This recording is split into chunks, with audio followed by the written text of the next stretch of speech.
کے گھر میں چولہا نہیں جلتا تھا۔ حضرت جی مولانا صاحب رحمۃ اللہ علیہ فرمایا کرتے تھے نبی اکرم صلی اللہ علیہ وسلم امت کو دوزخ سے بچانے کی خاطر اپنے گھروں میں فاقے برداشت کر کے گئے ہیں، اور ایک یہ امت ہے کہ اپنی خواہشات قربان نہیں کر سکتی نبی کے لیے۔ ایک دکان سے 2 دکان ہو جاویں، ایک گھر سے 2 گھر ہو جاویں، 1 روپیہ سے 2 روپیہ ہو جاوے، 2 روپیہ سے 4 روپیہ ہو جائیں، ساری زندگی کی محنت اسی میں جھونک دی۔ 23 سالہ زندگی جس قربانی پر گزار کے گئے ہیں، ایک امتی کے پاس 4 مہینہ نہ ہو لگانے کے لیے، کتنے افسوس کی بات۔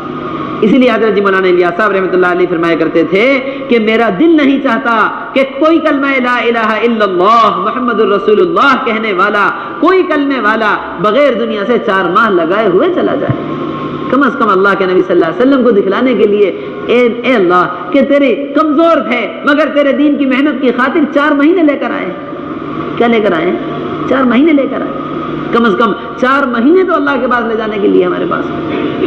اس لیے میرے محترم دوست بزرگوں، حضرت مولانا الیاس مولانا صاحب رحمۃ اللہ علیہما کے زمانے میں جماعتیں روانہ ہوتی تھی جہاں سے روزہ جماعت کا نکلنے کا کوئی امکان نہیں، جہاں علاقے والے کام کو جانتے بھی نہیں تھے، وہاں یہ کہہ کر بھیجا کرتے تھے کہ 4 ماہ سے کم کی تشکیل مت کرنا۔ میوات والے 4 ماہ کی تشکیل علاقوں میں جا کر کیا کرتے تھے، اور اللہ تبارک و تعالیٰ 4 ماہ کی جماعتیں نکلوایا کرتے تھے، اور آج تک نکلوا رہے ہیں۔ کراچی جماعت چلی گئی، کراچی والوں نے کہہ دیا آپ علاقے میں جائیں گے تو ہم علاقوں میں جائیں گے تو علاقے والے ہم سے بھی کہیں گے۔ کیا کہیں گے علاقے والے؟ سب سے پہلے ہم جائیں گے تو علاقے کے ذمہ دار ہم سے آپ سے کہہ دیں گے کہ بھئی یہاں 4 مہینے کی تشکیل مت کرنا۔ کیا مت کرنا؟ 4 مہینے کی تشکیل۔ 4 مہینے کی تشکیل کرو گے تو لوگ اکتا جائیں گے، 4 مہینے کی تشکیل کرو گے تو لوگ بدک جائیں گے، یہاں تو کمپنیوں والے علاقوں والے بڑے مصروف لوگ ہیں، ان کی تشکیل مت کرنا۔ یہاں تو تم سے روزہ کی تشکیل کر لو، چلے کی تشکیل کر لو، مسجد کی آبادی کی تشکیل کر لو، بس یہی بہت تشکیل ہے۔ اور حقیقت یہ ہے کہ یہ ذمہ دار حضرات سب سے زیادہ خود ڈرے ہوئے ہوتے ہیں کہ کہیں ہماری تشکیل نہ ہو جائے، جماعت بن گئی تو ہمیں لے جانی پڑے گی، اس ڈر میں تشکیل ہی کو انکار کرتے تھے۔ کراچی جماعت گئی میوات والوں کی، مولانا یوسف صاحب رحمۃ اللہ علیہ کے زمانے میں یہ سنا ہے کہ کراچی والوں نے کہا، کراچی جا کر کہا کہ بھئی ہم 4 مہینے کی تشکیل کرنے کے لیے آئے ہیں، 4 مہینے کی تشکیل کرنے کا۔ کراچی والوں نے کہہ دیا کہ بھئی یہاں تو بڑے مصروف لوگ ہیں، کمپنیوں والے، علاقوں والے، ٹائم ٹیبل کے ساتھ چلنے والے، یہ وقت آفس کا، یہ گھر کا، یہ دکان کا، یہ فلانے کام کا، تم ان کو مسجد میں وقت لے لو، تم ان کے سے روزہ لگوا دو، بہت بڑی بات ہے۔ میوات والوں نے کہہ دیا کہ ہم سے تو یہ کہا گیا ہے کہ 4 مہینے کی تشکیل کرنی ہے، 4 مہینے کی تشکیل کرتے ہیں تو ہم یہاں آپ کے یہاں کام کریں گے، ورنہ آپ کی کراچی ہمیں کوئی کام کرنے کا شوق نہیں، ہم واپس نظام الدین جا رہے ہیں، جیسا حضرت نے کہا تھا ایسا کام کریں گے۔ کراچی والوں نے کہا کہ تم ضد پر ہو تو چلو کر کے دیکھ لو۔ 4 مہینے کی تشکیل کی، اللہ تبارک و تعالیٰ نے اس زمانے میں وہاں سے 4 ماہ کی جماعتیں نکلوا کر دکھلائی۔ محترم دوستو بزرگوں، کام تو اللہ تبارک و تعالیٰ کا ہے، ہم سب کے سب مل جاویں، اللہ کی مدد ہٹ جاوے، ایک فرد کو مسجد نہیں لا سکتے، ایک کو سہ روزہ نہیں لگوا سکتے، اور جب کام اللہ تبارک و تعالیٰ کا ہے، اللہ کی قدرت سے ہی ہوگا، تو پھر اللہ کے لیے کیا مشکل ہے؟ 4 مہینہ ہو یا 1 سال، 4 ماہ ہو یا 1 سال۔ اس لیے اللہ کی ذات پر بھروسہ رکھتے ہوئے 4 ماہ کی کم از کم تشکیل کرنی ہے۔ اور محترم دوستو بزرگوں، تشکیلی گشتوں کے اندر ایک بہت اہم بات یہ ہے کہ علاقوں کے اندر ہماری تشکیل میں تشکیل کا میدان ہر کلمے والا فرد ہے۔ ہم جس مسجد میں قیام کر رہے ہیں، 150 مکانات والی مسجد، 200 مکانات والی مسجد، مثال کے طور پر جتنے بھی مکانات مسجد کے اطراف میں ہوں، ہر گھر پر ہم ملاقات کریں، ہر گھر پر۔ حضرت جی مولانا صاحب رحمۃ اللہ علیہ فرمایا کرتے تھے کہ کام کرنے والوں کے درمیان محدود ہو کر رہ جانا یہ کام کا سب سے بڑا نقصان ہے۔ یہ کام کا کیا ہے؟ بڑا نقصان کہ ہماری جماعتیں علاقوں میں جاویں اور وہاں ممبر پر امام صاحب سے کہ بھئی 4 ماہ والوں کی فہرست دے دو، چلے والوں کی فہرست دے دو، ہم تبلیغ والوں میں ہی ملاقات کریں گے۔ فرماتے تھے کام کا بڑا نقصان کہ کام والوں کے درمیان محدود ہو کر رہ جائے۔ ہمارا میدان محنت تو ہر کلمے والا ہم یہ سمجھ کر چھوڑ دیں فلانا ہمارے ذہن کا ہے، فلانا ہمارے خیال کا ہے، فلانا ہمارے خیال کا نہیں ہے، فلانا ہمارے ذہن کا نہیں ہے، فلانا ہمارے طبقے کا نہیں ہے۔ ہمیں تو طبقوں سے نکال کر امت بنانی ہے۔ کیا بنانی ہے؟ طبقوں سے نکال کر امت بنانے کے لیے نکلے. ہم نے ہی کسی کو طبقہ سمجھ لیا تو کیسے امت بنا سکیں گے؟ یہ فرمایا کرتے تھے حضرت جی مولانا الیاس صاحب رحمۃ اللہ علیہ کہ ادنا ایمان والے کی حقارت بھی اگر دل کے اندر آ گئی تو اللہ تبارک و تعالی عالم کی ہدایت کا کام تم سے نہیں لے سکتے. اس لیے میرے محترم دوستوں بزرگوں، ہر کلمے والے کو اپنا سمجھتے ہوئے، کسی کا مزاج نہیں بنا ہوا ہے، کوئی بات نہیں سنتا ہے تو زیادہ سے زیادہ کیا ہوگا؟ کوئی ہمیں گالی دے دے گا، کوئی اونچی آواز سے بات کر لے گا، کوئی ہم پر اپنے گھر کا دروازہ بند کر کے چلا جائے گا، کوئی ہم پر ناراض ہو جائے گا، کوئی ہمیں گالی دے کر ڈانٹ کر بھگا دے گا. اس سے زیادہ اور کیا ہوگا؟ کسی نے ہمیں مار بھی دیا تو اللہ کے نبی صلی اللہ علیہ وسلم کی سنتیں ادا ہو رہی ہیں. ہمارے نبی جب یہ تکلیف اٹھا سکتے ہیں تو ہم کیوں نہیں اٹھا سکتے؟ اس طرح علاقوں کے اندر کام کیا گیا. اللہ تبارک و تعالی جزائے خیر عطا فرمائے. کن قربانیوں کے ساتھ علاقے کے اندر کام کیا ہے بھائی اسلم صاحب کو اللہ تعالی جزائے خیر عطا فرمائے. کن قربانیوں کے ساتھ کیا ہے، کتنے پتھر کھائے، کتنی گالیاں کھائیں، کتنے تھوک سہے، کتنی تکلیفیں اٹھائی ہیں. آج اللہ تبارک و تعالیٰ نے کر کے دکھلا دیا ہے. 100 جماعتیں علاقے سے تیار بیٹھی ہوئی ہیں نکلنے کے لیے. بھلا ان کا نکلنا ممکن تھا؟ وہ تو جس جگہ پر جب قربانی دی جائے گی دین کی خاطر، اللہ تبارک و تعالیٰ قربانی دینے والے کو اور قربانی دینے والی جگہ کو دونوں کو قبول فرما لیں گے. یہاں ماحول بنا دیں گے اور اس کو قبول فرما لیں گے. اس لیے محترم دوستو بزرگوں، ہر ایک پر محنت ہماری ذمہ داری ہے، ہر ایک پر. اور تشکیل کے اندر چوتھی بات یہ حضرت فرماتے ہیں، بڑی اہم بات، کہ تشکیل میں تشکیل کرنے والے اللہ کے نبی صلی اللہ علیہ وسلم اور صحابہ کرام رضوان اللہ تعالی علیہم اجمعین کے واقعات سنا کر نکلنے والوں کو آمادہ کریں. نکلنے والوں کو کیا کریں؟ نکلنے والوں کو آمادہ کریں. آمادہ نکلنے والوں کو زبردستی نہیں کرنی ہے، ان کا ہاتھ پکڑ کر نہیں کھینچنا ہے، بلکہ ان کو اندر سے نکلنے کے لیے آمادہ کیا جائے. اتنی خوشامد تشکیل کے اندر کی جائے. بس یہ خوشامد والی بات یہ فرماتے ہیں. اللہ کے نبی صلی اللہ علیہ وسلم کی خوشامد پر اللہ تبارک و تعالیٰ کو ترس آ رہا تھا. اللہ کے نبی صلی اللہ علیہ وسلم کی خوشامد پر عمر رضی اللہ تعالیٰ عنہ کو ترس آ رہا تھا. ایسی خوشامد کر رہے تھے کہ یہ خوشامد اللہ کے راستے کے لیے تیار کرنے کے لیے. حضرت جی مولانا الیاس صاحب رحمۃ اللہ علیہ کے بارے میں سنا ہے کہ اتنی خوشامد کیا کرتے تھے، اتنی خوشامد کیا کرتے تھے کہ میوات والے کہا کرتے تھے، بات میوات والوں کو کوئی سمجھ میں نہیں آتی تھی. بہترین شاندار اردو بولنے والے، آدھی اردو آدھی فارسی، اور ان میواتیوں کو سیدھی زبان بھی سمجھ میں نہ آتے.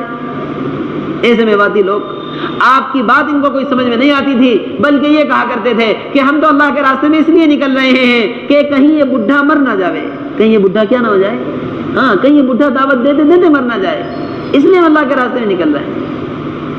اس لیے فرماتے ہیں کہ تشکیل میں خوشامد، اپنے آپ کو تھکاؤ، خوب تھکاؤ کہ ہمارے تھکنے پر اللہ کو بھی ترس آئے، اللہ کے بندوں کو بھی ترس آ جائے، اللہ تبارک و تعالیٰ ہدایت کی ہوائیں چلا دیں اور پھر یہ اللہ کے راستے میں نکل جائے.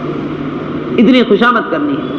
اور یہ فرماتے ہیں کہ ان نکلنے والوں کی پریشانی کو سنو، ان کی بیماری کا حال سنا، ان کی دکان کا حال سنا، ان کے کاروبار کا حال سنا، ان کی پریشانیوں کو سنا، اور ان کی پریشانیوں کا حل صحابہ اکرام کے واقعات سے بتلاؤ. کس سے بتلاؤ؟ صحابہ کے واقعات سے. آپ بیمار ہیں، صحابہ بھی بیماری میں نکلا کرتے تھے. عمرو بن الجموح پیر سے لنگڑے تھے، اللہ کے راستے میں یہ کہہ کر نکلے تھے کہ بچے جنت کی طرف جائیں، باپ پیچھے رہ جائے، یہ اچھی بات نہیں ہے. یہ کہہ کر لنگڑے پن میں اللہ کے راستے میں نکلے اور شہید ہو گئے. مقداد رضی اللہ تعالی عنہ ایسے بھاری بدن تھے کہ جہاں تشریف فرماتے تھے گوشت لٹک جایا کرتا تھا. لوگ کہتے تھے کہ آپ اللہ کے راستے میں مت جائیے، آپ معذور ہیں. فرمایا کرتے تھے انفروا خفافا وثقالا، ہلکے ہو یا بھاری اللہ کے راستے میں نکلو. قرآن پاک کی آیت مجھے رکنے نہیں دیتی. اپنے کھیت کا کاروبار کا مسئلہ رکھ رہے ہیں تو ان سے کہہ دو کہ مدینہ منورہ والے اپنے کاروباروں کو، اپنی کھجوروں کو چھوڑ کر نکلے. اللہ تبارک و تعالیٰ نے ان کی زندگیوں میں، ان کے باغات میں، ان کے مدینہ منورہ میں ہر چیز میں برکت کر دی ہے. آج مدینہ منورہ چلے جاؤ، ان کی قربانیوں کی برکت کے اثرات کیسے مدینہ منورہ کی برکات. یہ فرمایا کرتے تھے حضرت جی مولانا صاحب رحمۃ اللہ علیہ، جس مسئلے کو چھوڑ کر اللہ کے راستے میں، جس کام کی، جس مسئلے کی قربانی دے کر اللہ کے راستے میں نکل گئے، اللہ تبارک و تعالیٰ نسلوں تک حل فرما کر دکھلائیں گے. مدینے والے بیماری میں نکلے، ان کی بیماری کو شفا سے تبدیل کر دیا. یہ اپنے باغات کو چھوڑ کر نکلے، ان کے مدینے کو کھجوروں کی منڈی بنا دیا ہے. خوف میں مدینہ منورہ سے نکلے، اللہ نے قیامت تک کے لیے امن کا شہر بنا دیا ہے. ساری دنیا میں فتنے ہوں گے، مدینہ منورہ محفوظ ہوگا. اس لیے صحابہ کے واقعات سے حل بتلاتے ہوئے ان کو اللہ کے راستے کے لیے آمادہ کرنا ہے. اللہ کے راستے کے لیے کیا کرنا ہے؟ آمادہ کرنا ہے. پھر جتنے لوگوں کے تشکیل میں نام آ جائیں، یہاں مسجد کی آبادی کی محنت کے دوران، یہاں عمومی گشتوں کے درمیان، یہاں مسجد میں عمومی بات چیت کے درمیان، یہاں مذاکروں کے درمیان، جتنے بھی نام اللہ کے راستے کے لیے آ جائیں، ان ناموں کو نقد وصول کرنا. ان ناموں کو کیا کرنا ہے؟ نقد وصول کرنا. یہ اللہ کے راستے میں نکل کر وصولیابی والا گشت ہے. یہ اللہ کے راستے میں نکل کر کیا ہے؟ وصولیابی والا گشت. اس میں میرے محترم دوستو بزرگوں، وصولیابی والے گشتوں کے اندر سب سے زیادہ قوت لگے گی، سب سے زیادہ قوت. ایک ایک کے گھر بار بار جانا، ایک ایک کی خوشامد کرنا، ایک ایک کی خوشامد کر کے لے کر آنا. ایک ساتھی کے گھر گئے، دوسری مرتبہ گئے، تیسری مرتبہ ساتھی کے گھر گئے، چوتھی مرتبہ اس کو جب لینے کے لیے گئے پھر عذر بیان کر دیا. پھر کیا کر دیا؟ پھر عذر بیان کر دیا.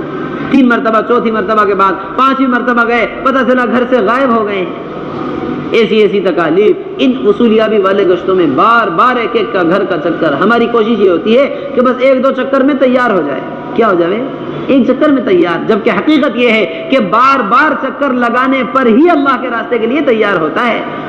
جناب رسول اللہ صلی اللہ علیہ وسلم مکہ مکرمہ میں ایک ایک گھر پر بار بار تشریف لے جا رہے ہیں. عمر رضی اللہ تعالیٰ عنہ فرماتے تھے 70 مرتبہ میرے یہاں آئے ہیں، 100 مرتبہ میرے پاس آئے، ہر مرتبہ ایسا جواب دے کر لوٹایا کہ امید ہوا کرتی تھی اب دوبارہ نہیں آئیں گے، مگر اگلی صبح جناب رسول اللہ صلی اللہ علیہ وسلم اسی امید اور اسی تمنا کو لے کر، دعوت لے کر ہمارے گھر آ جایا کرتے.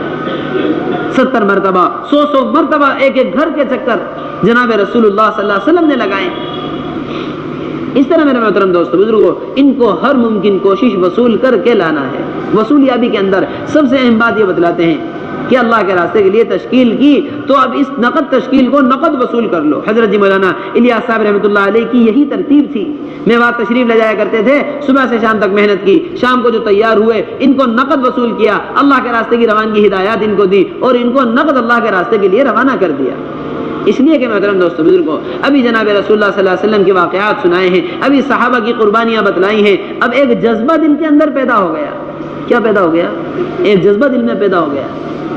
اب یہ وقتی جذبہ انسان کا قدم اٹھوا دیتا ہے. خیر کا جذبہ ہو، خیر کا قدم اٹھ جاوے، ساری زندگی اللہ کا شکر ادا کرتا ہے. اے اللہ، میرے نکلنے کا تو موقع ہی نہیں تھا، میرے تو نکلنے کی ہمت ہی نہیں تھی، تیرا فضل و کرم ہوا، میں تیرے راستے میں نکل گیا. ساری زندگی شکر ادا ہوتا ہے.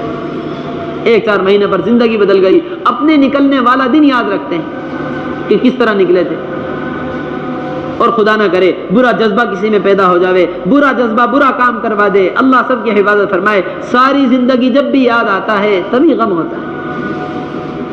اس لیے میرے دوستو بزرگوں، اس جذبے کا فائدہ اٹھاتے ہوئے نقد وصول کر لیا جائے. 2 ساتھی تیار ہوئے ہیں، ان کو نقد وصول کر لیا، ان کو اپنے ساتھ مسجد بستر اور سامان کے ساتھ اٹھا کر لے کر آ گئے. اگر 2-3 ساتھی تیار کر کے ہم نے 2-4-5 دن کے بعد کی تاریخ دے کر ان کو چھوڑ دیا تو یہ دوبارہ ماحول میں جا کر پھر ان کا ہاتھ لگنا مشکل ہو جائے گا. اس طرح وصولیابی والے گشتوں کے اندر ان کو نقد اٹھا کر لایا جائے اور اپنے ساتھ اپنی جماعت کا حصہ بنا کر رکھ لیا جائے. 2 سے 4 ہوں گے، 4 سے 6 ہو جائیں گے. علاقے والوں کے مشورے سے پوری جماعت مکمل کر کے ان کو رخ دے کر اللہ کے راستے میں روانہ کر دیا جائے.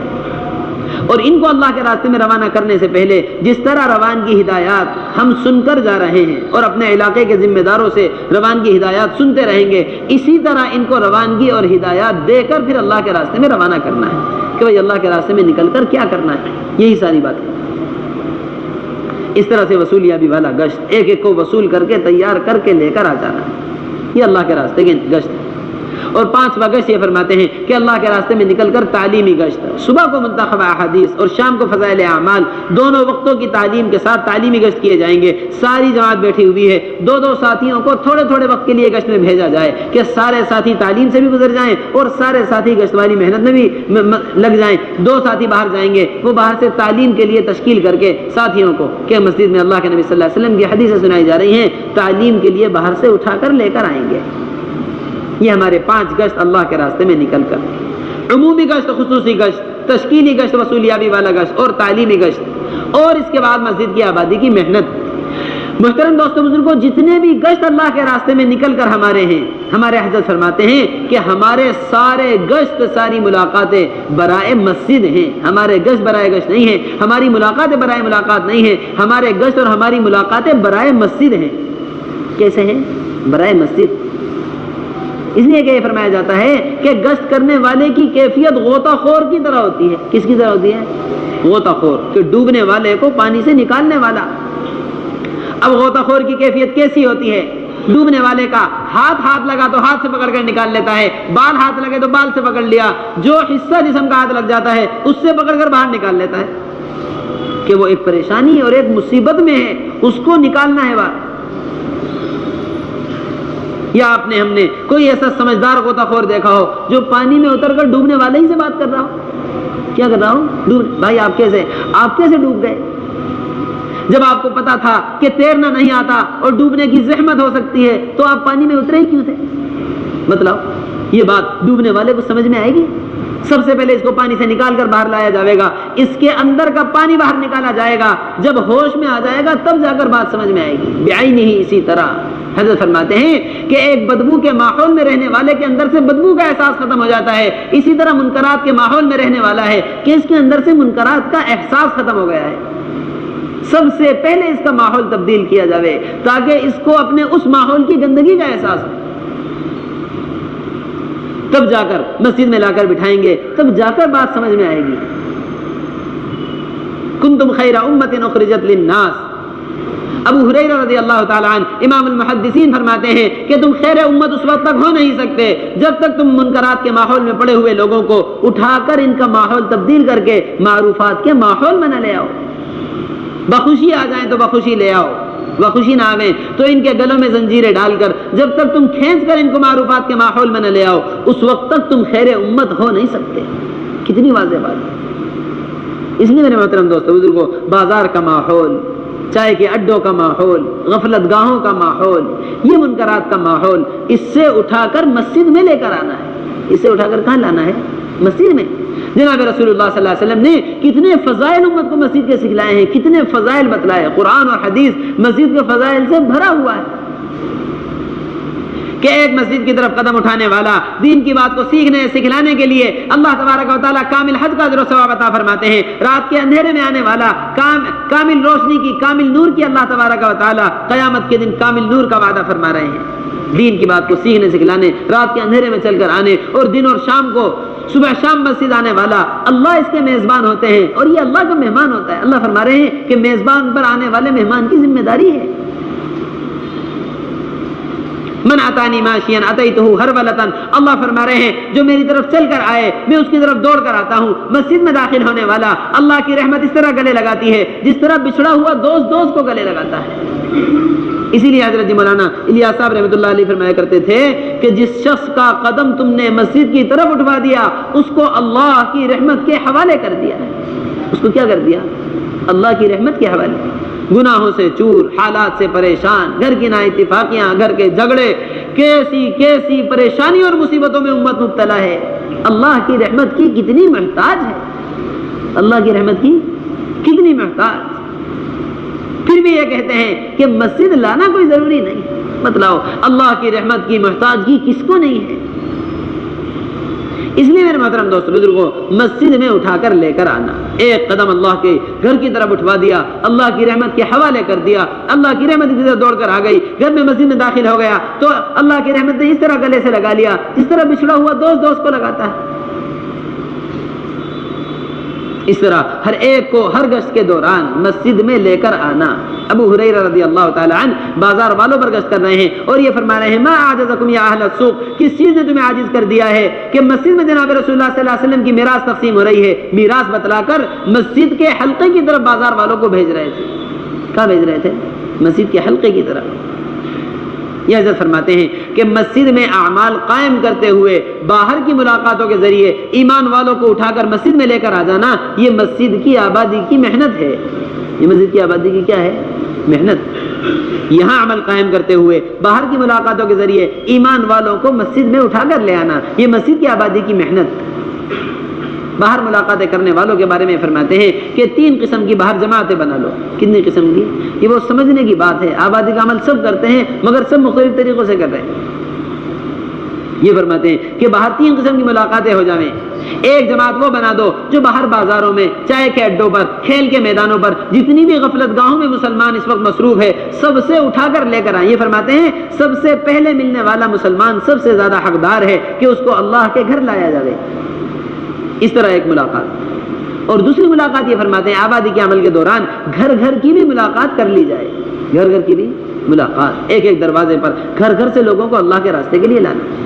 اور تیسری ملاقات یہ فرماتے ہیں کہ جس طرح اللہ کے راستے میں جانے والوں تشکیل شدہ لوگوں کو اللہ کے راستے کے لیے وصول کیا جاتا ہے نامزد، اسی طرح ہماری مسجد میں وقت دینے کے لیے جو تیار ہو گئے تھے، مثال کے طور پر عبداللہ عبد الرحمن ظہر میں وقت دینے کے لیے تیار ہو گئے. ظہر کی نماز کے بعد مسجد کی آبادی کی محنت کرنے والے ان کو ان کے گھروں سے وصول کر کے لاویں نامزد کہ آپ ماشاءاللہ ظہر میں وقت دینے کے لیے تیار ہو گئے تھے، اب ظہر کی محنت شروع ہو گئی ہے، آپ تشریف لے آئیے. بازاروں پر ملاقاتیں، گھر گھر پر عمومی ملاقاتیں، اور جنہوں نے وقت دینے کا وعدہ کر لیا تھا ان کو باقاعدہ مسجد کی آبادی کے لیے وصول کرنا. یہ تینوں ملاقاتیں ہماری آبادی میں ہو جائیں. لانے والے استقبال والے کے حوالے کر دیں، استقبال والے انتظام کر کے رکھیں لنگی کا، کپڑوں کا. بہت ساری ملاقاتوں میں آنے والے یہ عذر کرتے ہیں کہ بھائی ہم تو ناپاک ہیں. ہم تو کیا ہیں؟ ناپاک. حضرت کے الفاظ، حضرت فرماتے روانگی کے اندر بار بار کہ ایمان والوں سے یہ کہہ دو کہ ایمان والا ناپاک نہیں ہوتا. آپ مسجد آ جائیے، اگر پھر بھی کپڑوں پر لگی ہوئی ناپاکی کا عذر کریں تو آپ کہہ دیجئے اور ہم کہہ دیں کہ جو ہے ہم نے مسجد میں آپ کے لیے انتظام کیا ہوا ہے، کپڑوں کا بھی انتظام ہے، آپ تشریف لے آئیے. ہر حال میں مسجد لا کر فریضہ ادا کروا دینا. حضرت جی مولانا الیاس صاحب رحمۃ اللہ علیہ فرمایا کرتے تھے جتنے برے حال سے برے حال ایمان والے کے پاس جاؤ گے اللہ تبارک و تعالیٰ کو اتنا ہی قریب پاؤ گے. اللہ کو اتنا ہی قریب پاؤ. بیچارہ کوئی نشے میں چور، کوئی گناہوں میں مبتلا، کسی نے مسجد کا رخ ہی کبھی ساری زندگی نہیں کیا ہے، آج اس کو اٹھا کر پوری کوشش اور محنت سے اللہ کے گھر لے کر آ گئے. کتنا اللہ تبارک و تعالیٰ لانے والے سے خوش ہوں گے جب آنے والے سے اتنا خوش ہو رہے ہیں. کسی کا بچھڑا ہوا بیٹا اس کو لا کر دے دیا جائے کتنا خوش ہوتا ہے.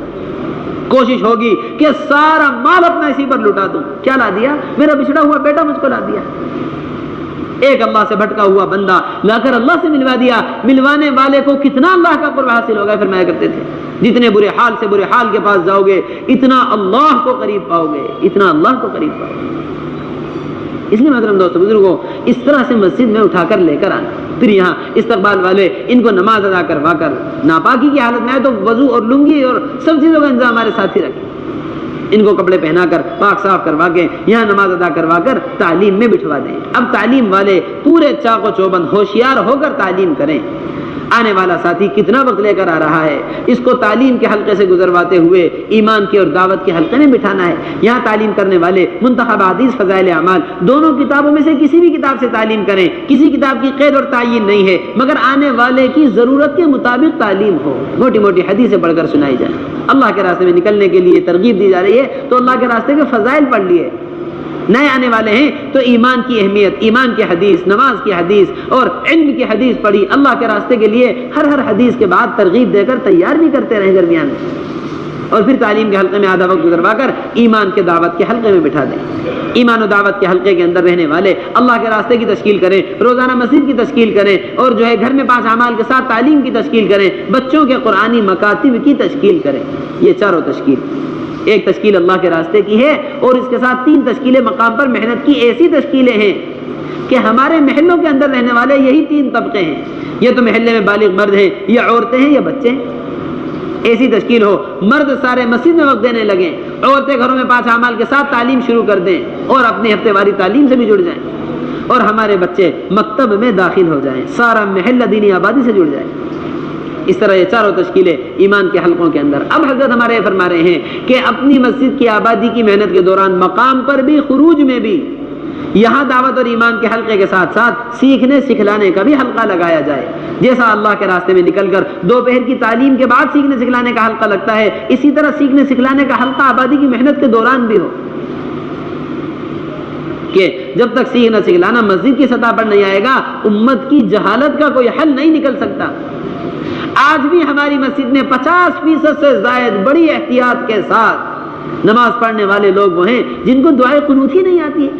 آپ دعائے قنوت سنو، آپ التحیات سن لو، التحیات صحیح نہیں ہے، دعائے قنوت صحیح نہیں ہے. نماز کے مسائل سنو، نماز کے مسائل نہیں آتے. آج ایک پریشانی اور مصیبت ان کو مسجد تک لے کر آ گئی ہے، مگر ان کو نماز پڑھنے کے طریقے نہیں آتے۔ اس لیے میرے محترم دوستو، بزرگ فرماتے ہیں جس طرح محلے کی ضرورتیں بازار سے پوری ہو رہی ہیں، یہ کارخانے دنیاوی ضرورتوں کو پوری کرتے ہیں، یہ ہماری مسجد دینی کارخانے ہیں جو ہماری دینی ضرورتوں کو پورا کریں گے، کہ ایک محلے سے سارے محلے والوں کی دینی ضرورت پوری ہو رہی ہو۔ اس کے لیے اپنے امام صاحب کی خوشامد کر کے، اپنے مولوی صاحب کی خوشامد کر کے، جو درس و تدریس میں یا اپنی دنیاوی کمائی میں مصروف ہیں، ان سے کہہ دیں کہ آپ اپنی سہولت کا کوئی بھی وقت ہماری مسجد میں دے دیجئے۔ آبادی کا عمل ہوتا ہے، اس کے ساتھ ساتھ سیکھنے سکھلانے کا حلقہ، ایمان والوں کو جمع کر کے ہم لائیں گے اور ان کو نماز آپ سکھلائیں گے۔ اس کے لیے علاقے میں امام صاحب کو، مولوی صاحب کو آمادہ کر کے ان کی سہولت کا وقت، آپ کو آدھا گھنٹہ سہولت ہے تو آدھے گھنٹے سے آپ شروعات کر دیجیے۔ محلے والے سب آپ سے نماز سیکھنا چاہتے ہیں، اور ان حلقوں کے اندر موٹے موٹے مسائل، جیسے اللہ کے راستے میں نکل کر صبح اور شام 2 حلقے لگتے ہیں نا، صبح کو قرآن کا اور شام کو سیکھنے سکھانے کا، بس یہی دونوں حلقے ہماری مسجد کی آبادی کی محنت میں ایک ساتھ لگائے جائیں گے۔ اس میں قرآن بھی صحیح ہو، اس میں پاکی طہارت کے مسائل بھی ہوں، اور اس کے اندر نماز کا طریقہ بھی سیکھا جائے ایک ایک کو لا کر۔ یہ مسجد نبوی والے معمولات ہیں۔ مسجد نبوی میں نماز بھی سکھلائی جا رہی تھی، مسجد نبوی میں عمر رضی اللہ تعالیٰ عنہ ممبر سے تحیات بھی سکھلا رہے تھے، مسجد نبوی میں اللہ کے راستے کی تشکیل بھی ہو رہی تھی، سارے اعمال مسجد نبوی میں ہو رہے تھے۔ یہ ہماری مسجدوں میں قائم ہو گئے تو ہمارے محلے انشاءاللہ تعالیٰ 100% دین پر آ جائیں گے۔ حضرت جی مولانا یوسف صاحب رحمۃ اللہ علیہ فرمایا کرتے تھے، تم اپنی مسجدوں کو مسجد نبوی کے معمول پر لے آؤ، تمہارے محلے مدینہ منورہ والے ماحول میں آ جائیں گے۔ تمہارے محلے کہاں جائیں گے؟ مدینہ منورہ والے ماحول۔ اس لیے محترم دوستو بزرگوں، اس طرح مسجدوں کو آباد کرنا ہے، اس طرح مسجدوں کو آباد کرنا ہے۔ اس طرح پہلے نمبر کے اندر اپنے آپ کو ایمان کی دعوت میں لگانا، انفرادی طور پر، اجتماعی طور پر، تعلیم جو ہے گشتوں کے ذریعے، ملاقاتوں کے ذریعے اپنے آپ کو ایمان کی دعوت میں مصروف رکھنا ہے، اللہ کے راستے میں نکل کر۔ اور دوسری چیز محترم دوستو بزرگوں، اللہ کے راستے میں نکل کر اپنے آپ کو نماز کا عادی بنانا ہے۔ کیا بنانا ہے؟ نماز کا عادی، کہ ساری عبادتوں کی چوٹی ہے نماز۔ اللہ کے نبی صلی اللہ علیہ وسلم نے فرمایا ہے سب سے پہلے نماز کا سوال ہوگا، جو نماز کے حساب میں جو ہے، جس کا نماز کا حساب صحیح نکلا ساری منزلیں اس کی آسان ہوتی چلی جائیں گی، جو نماز کے حساب میں پھنس گیا ساری منزلوں میں پھنستا چلا جائے گا۔ عمر رضی اللہ تعالیٰ عنہ نے فرمایا ہے کہ جس کی نماز نہیں اس کا اسلام میں کوئی حصہ نہیں ہے، اس کا اسلام میں کیا نہیں ہے؟ کوئی حصہ نہیں ہے۔ محترم دوستو بزرگوں، ہم نے دکان کے نقصان کو نقصان سمجھا، کاروبار کے نقصان کو نقصان سمجھا، کھیت کے نقصان کو نقصان سمجھا۔ بتلاؤ، ایک کاروبار، ایک دکان والے کی پورے دن کوئی کمائی نہیں ہوتی، پورے دن مزاج خراب رہتا ہے، پورے دن کیا رہتا ہے؟ مزاج، گھر والوں سے بات کرنے کو دل نہیں جا رہا، کسی سے بات کرنے کو دل نہیں جا رہا، کیا ہو گیا؟ کوئی کمائی نہیں ہوئی، پورے دن کی محنت بیکار گئی۔ کسی کی دکان جل جاوے، کسی کی دکان میں ڈاکہ ڈل جائے، کسی کے گھر میں ڈاکہ ڈل جائے، بھلا وہ آدمی، وہ شخص سکون سے بیٹھ سکتا ہے؟ وہ اپنے گھر والوں کے درمیان کھاتا پیتا خوشی راضی رہ سکتا ہے؟ اللہ کے نبی صلی اللہ علیہ وسلم فرما رہے ہیں ایک نماز کو ضائع کرنے والا کأنما بتر اہلہ و مالہ، گویا کہ اس کے گھر والے، اس کا مال سب کا سب لوٹ لیا گیا، سب کا سب۔ یہ اللہ کے نبی صلی اللہ علیہ وسلم فرما رہے ہیں ایک نماز کے بارے میں۔ ایک دکان کا نقصان برداشت نہیں ہوتا، ایک دکان اور کاروبار کے نقصان پر طبیعت بالکل جو ہے اداس ہو جاتی ہے، روزانہ نمازیں چھوٹتی ہیں، مگر ہمیں خیال تک نہیں آتا۔ اس لیے اللہ کے راستے میں نکل کر، وقت کو فارغ کر کے جو نکل رہے ہیں، اپنے آپ کو نماز